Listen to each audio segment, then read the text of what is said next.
In 1623, the famous poet and cleric John Donne was 51 years old.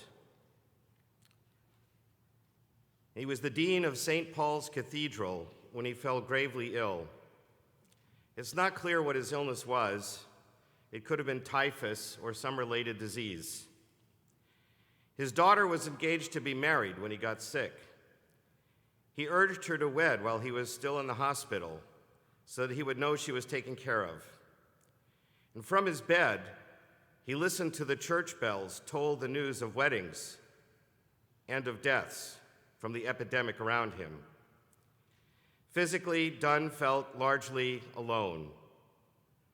But that's when he began to formulate one of his most famous poems, which included these words: "No man is an island, entire of itself. Every man is a piece of the continent, a part of the main. Any man's death diminishes me, because I am involved in mankind, and therefore never send to know for whom the bell tolls. It tolls for thee." Now, I had no idea what prompted John Donne to write these words until only a few weeks ago, toward the beginning of March, just as we were entering our period of social isolation. Megan O'Rourke included this tidbit in an article she wrote for The Atlantic about our current situation. And John Donne's bells do indeed ring loud and clear for us today. We too are dealing with the disease that surrounds us and isolates us, and we hear the bells tolling on the news every night. But most of all, we hopefully recognize that we are not islands. We are not cut off and alone. We are not segregated from the rest of humanity, even if most of us are still somewhat isolated in our homes. The entire human race all over the planet is threatened with this disease. We are confronting a common foe, a common enemy. It is not a Chinese virus. It is not a New York virus. It is not an Italian virus. It's just a virus, one that doesn't discriminate between blue states or red states.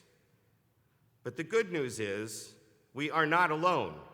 We have brilliant scientists, doctors, and researchers working all around the world to learn about how this virus works, how to reduce the damage it can do to us when we get it, and ultimately, how to kill it. No one is an island. The human race together has tremendous potential to overcome this new biological foe. But we need to cooperate with each other. We each need to do our part to defeat this new enemy.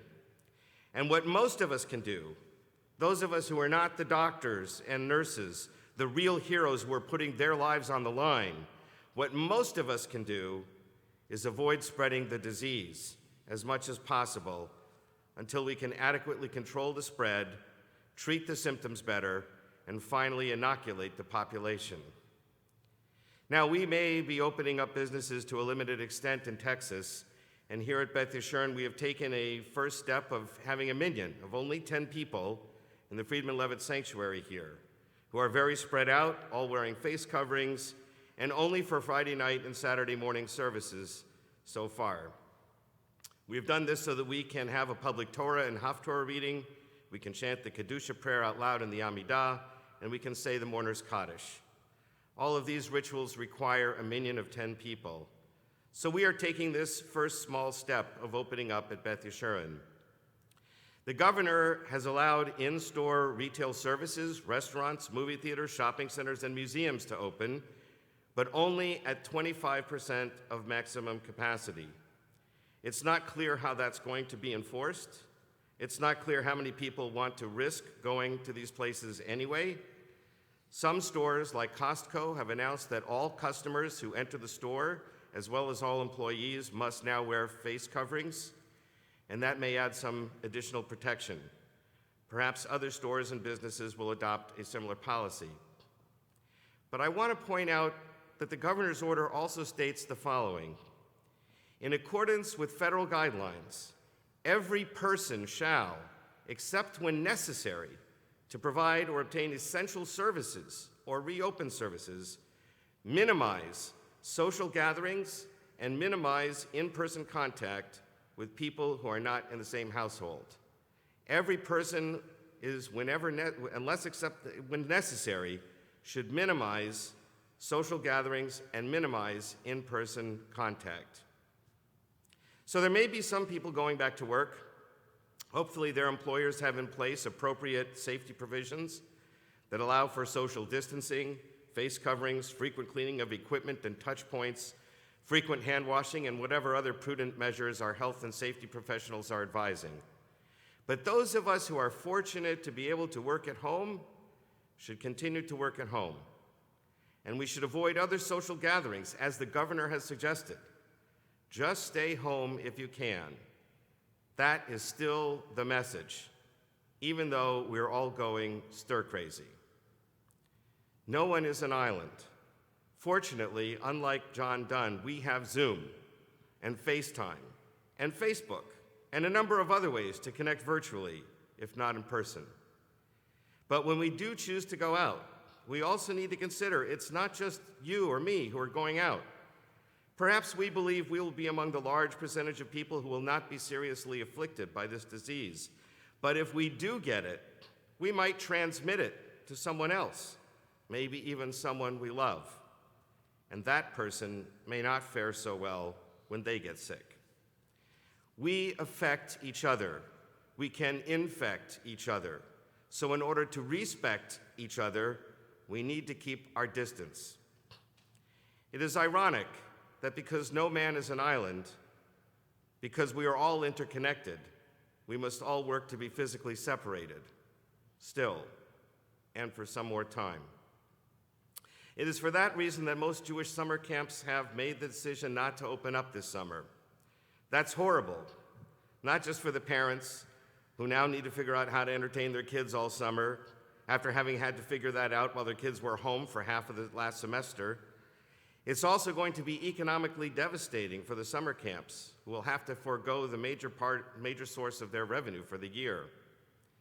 And for that matter, many of us are trying to figure out what a summer vacation might look like this summer.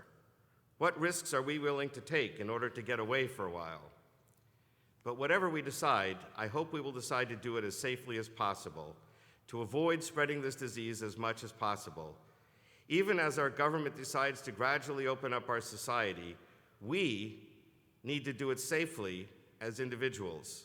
We need to continue to be careful, not just for ourselves, but for others as well. There is something else, though, that we can also do. We can show some love for our neighbors.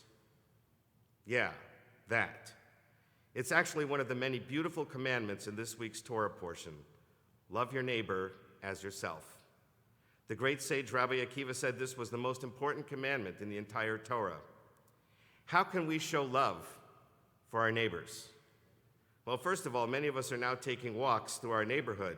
I've actually met my neighbors for the first time in years because we need to exercise. We need the release. We need to get out and do something. And while we're out, we might see our neighbors who are also taking a walk or sitting on their lawn. So first of all, be sure to wave and say hello. But our neighbors may not exactly live in our neighborhood. We can think of anyone in Houston as our neighbor, and many of those neighbors have lost their jobs. So if we are still employed, we should consider donating to the food bank or other charitable organizations. Beth Yeshurun is going to be working at the food bank this Thursday. Last week, we collected donations for Search Homeless Shelter. But we can individually make donations to these or other organizations as well. We can make face masks for Houston Responds, Masks for All. They will give out face masks to all who need them. And we can donate to other charitable organizations, all of whom will no doubt have trouble making their budgets this year, which includes, of course, Beth Yeshurun. And there's one other neighbor that we should also love, God. Yes, God is also our neighbor. Abraham Joshua Heschel, one of the famous professors who taught at the Jewish Theological Seminary, pointed out that Judaism holds that God is everywhere all the time. That means wherever we go, God is always our neighbor. And so, Heschel writes, God is not hiding in a temple or a synagogue. You don't have to come here to feel God's presence in your lives. Thank goodness, since most of you are watching this at home.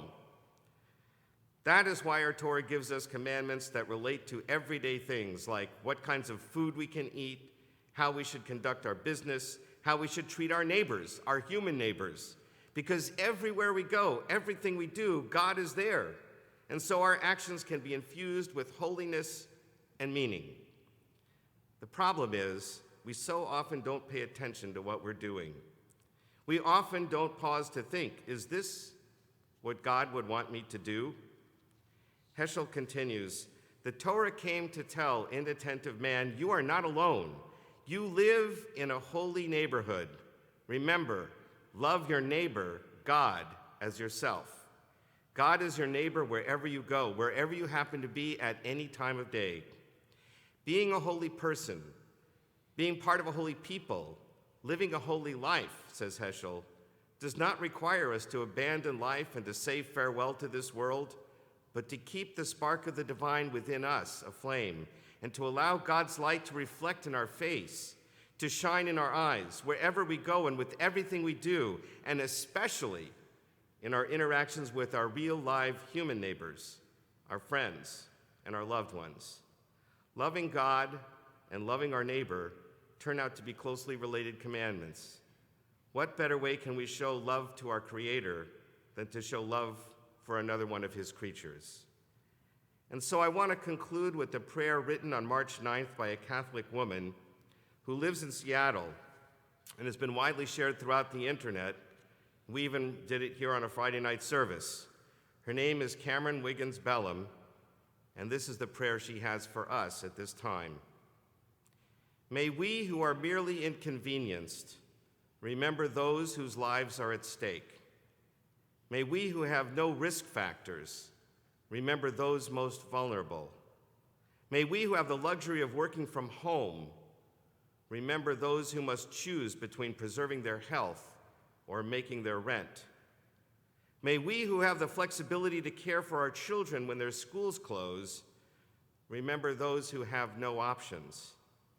May we who have to cancel our trips remember those that have no safe place to go. May we who are losing our margin money in the tumult of the economic market remember those who have no margin at all. May we who settle in for a quarantine at home remember those who have no home. As fear grips our country, let us choose love. During this time when we cannot physically wrap our arms around each other, let us yet find ways to be the loving embrace of God to our neighbors. Indeed, let us show some love to our neighbors. Shabbat Shalom.